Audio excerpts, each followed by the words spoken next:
Hi, my name is Caleb Sensenbauer, and I'm taking AV 4720, Aviation Safety and Security. And for my project for this class, I decided to learn a little bit more about Air France Flight 4590.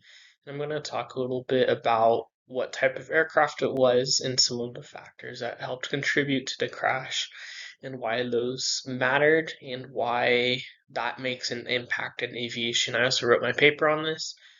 So some of the sources and stuff are from the paper, and then the pictures are almost all exclusively from the articles that I used in in that. So a little bit of background. You can see in the bottom right, this is actually a Concorde aircraft that was used.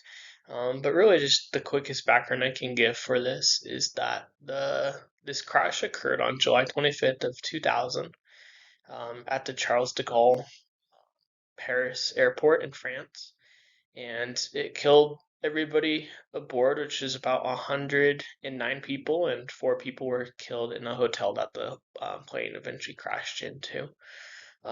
So it killed a lot of people and really ended the use of the Concorde being used at all, which is 3 years later, and when it was retired in 2003, which is 3 years after the crash in 2000.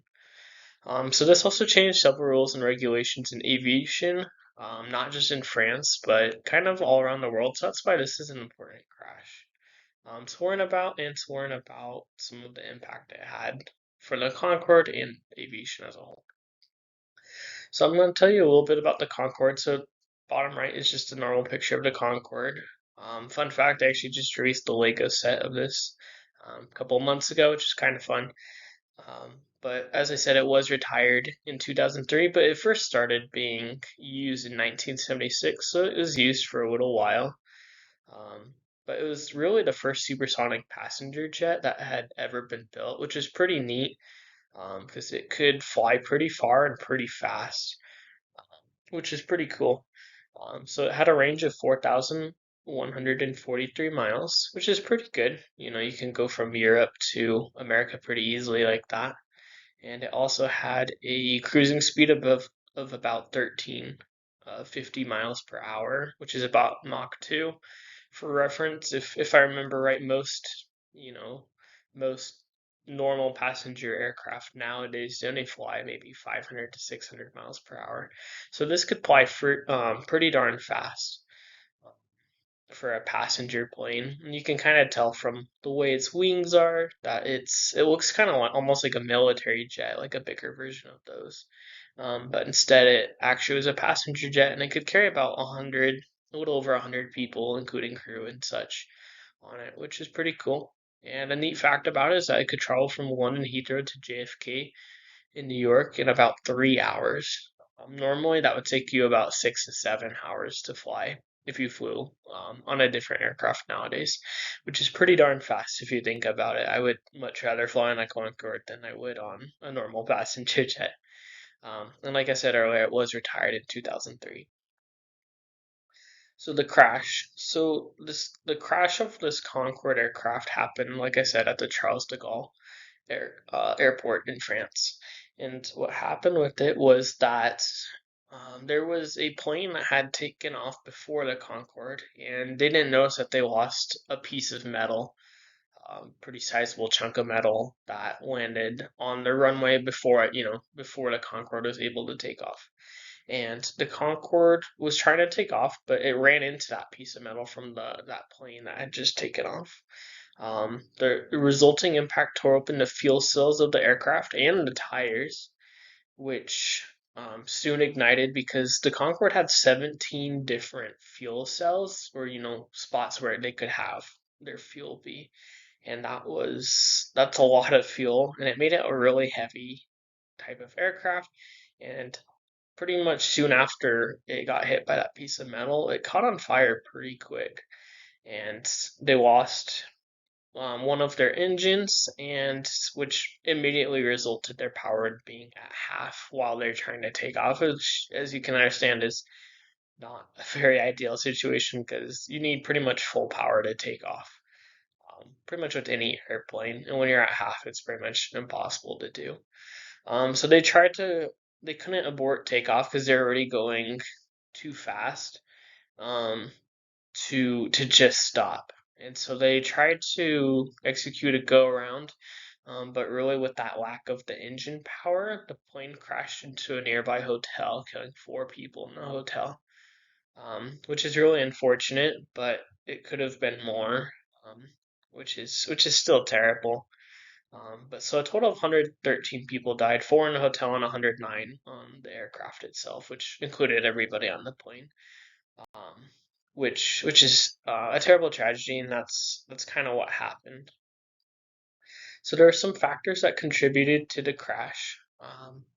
Some of these factors include the aircraft design. I kind of mentioned this one. The Concorde is a very low and very heavy aircraft since it had so much fuel, since it had to use so much, since it was so fast and so low to the ground.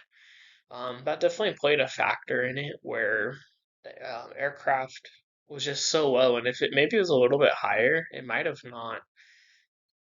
It still might take in some damage, but maybe not as severely as it did before.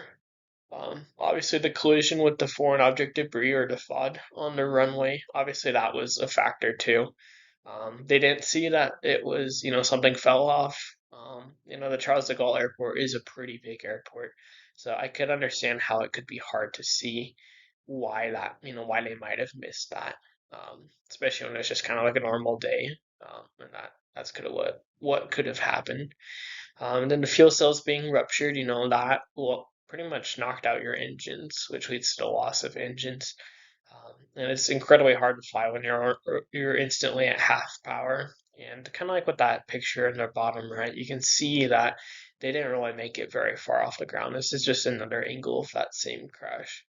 Um, they didn't make it very far off the ground. They only made a couple, I think about 200 feet if I remember right. And then before they really crashed, like they couldn't really do anything. Another factor was the insufficient tire strength. What happened is when it hit that metal, it hit the tires and that bounced it up into the low part of the aircraft, which definitely impacted it in a negative way. And then obviously the lack of checking the runway impacted it as well. So reactions and changes. So there were some changes and reactions that happened in the aviation world. So immediately after the crash, all Concorde aircraft were immediately grounded. Many people were afraid if the aircraft was safe to fly, which is kind of similar to what's going on with some of the Boeing aircraft right now.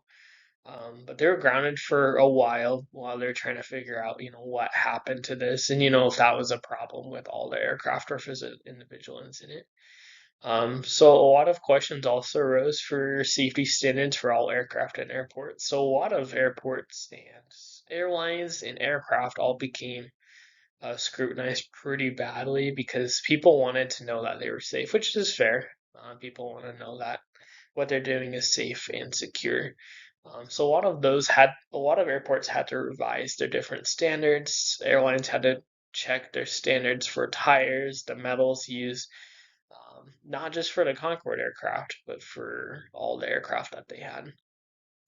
Several airworthiness directives were issued as well, and that impacted pretty much all major airlines and all major aircraft that were used at this time. And I accidentally skipped over this one, but standards of checking runways changed in many airports across the world. Some of them went from every hour to more frequent. Some of them were every 5 hours, and it just depended on the airport. A lot of airports decided to change that so that way it could be safer.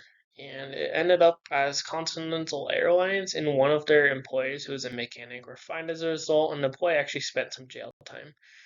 He spent about a year and a half in jail for his lack of doing that. So here's some of my sources, but really the Concorde made a big impact in aviation because it pretty much knocked out this aircraft. With one crash, suddenly the Concorde was pretty much grounded forever and is put in a museum that you can find in France right now. Um, it also changed how we view, how often that things need to get checked and how often that runways need to be cleared, and changed a lot of little things like that. And so the Concorde really did make a big impact, and the crash of the specific Concorde really did make a big difference in aviation history. Thanks for watching.